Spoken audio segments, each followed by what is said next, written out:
அதிகாரியாகவோ பெரிய முதலாளிமாராகவோ பெரிய கம்ப்யூட்டர் துறையில் நிபுணராகவோ இருந்தாலும் அவங்க எங்கே சுற்றினாலும் வீட்டுக்குள்ளே வரணும். அவங்க வீட்டுக்குள்ளே வரும்போது அவனுக்கு அந்த வீடு ஒரு சமாதான தாபரமாக இருக்கணும் இல்லையா? இல்லையே, நீங்கள் நினைப்பீங்க நாங்கள் ஒர்க் ஃப்ரம் ஹோம் தானே, ஒர்க்கிங் ஃப்ரம் ஹோம், வீட்டுக்குள்ளேயே தானே வேலை, வீட்டுக்குள்ளேயே தான் சாப்பாடு, வீட்டுக்குள்ளேயே தான் தூக்கம், எல்லாமே வீட்டுக்குள்ளே தானே. இங்கே பாருங்கள், நீங்கள் வீட்டுக்குள்ளே உட்காந்து வேலை பார்த்தாலும் உங்கள் அட்மாஸ்பியர் ஒரு ஆஃபீஸில் இருக்கிற மாதிரியே இருக்கும்.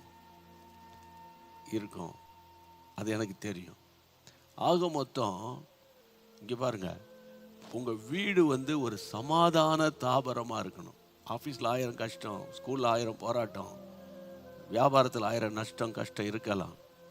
ஆனால் வீட்டுக்குள்ளே வந்தால் அந்த வீடு உங்களுக்கு இளைப்பாறுகிற ஸ்தலமாக இருக்கணும். அந்த வீட்டுக்குள்ளே ஒரு சமாதானம் இருக்கணும், மியூச்சுவல் அண்டர்ஸ்டாண்டிங், கணவன் மனைவி பிள்ளைகளுக்குள்ள சரியான புரிதல் இருக்கணும். ஆளாளுக்கு வர்றது, அவன் கதவை திறந்து உள்ளே போயிட்டு தங்கள் காரியத்தை பார்க்கறது. என் அன்பு தேவனுடைய பிள்ளைகளே, நீங்கள் மனம் தளராதீங்க.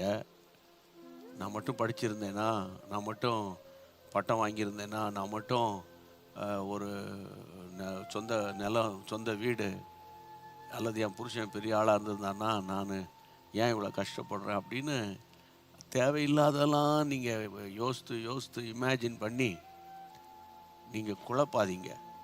அதாவது இனி நடக்க போகிற காரியத்தை பார்க்கணும். அதுதான் ரொம்ப முக்கியம்.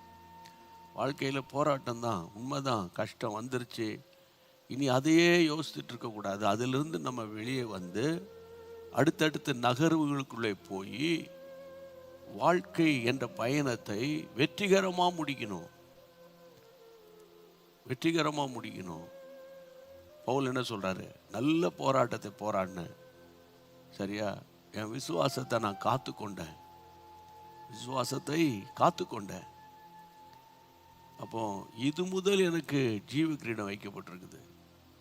அதனால கர்த்தருடைய பிள்ளைகளை, உங்கள் வீடு ஒரு சமாதான தாபர கூடாரமாக இருக்கணும்.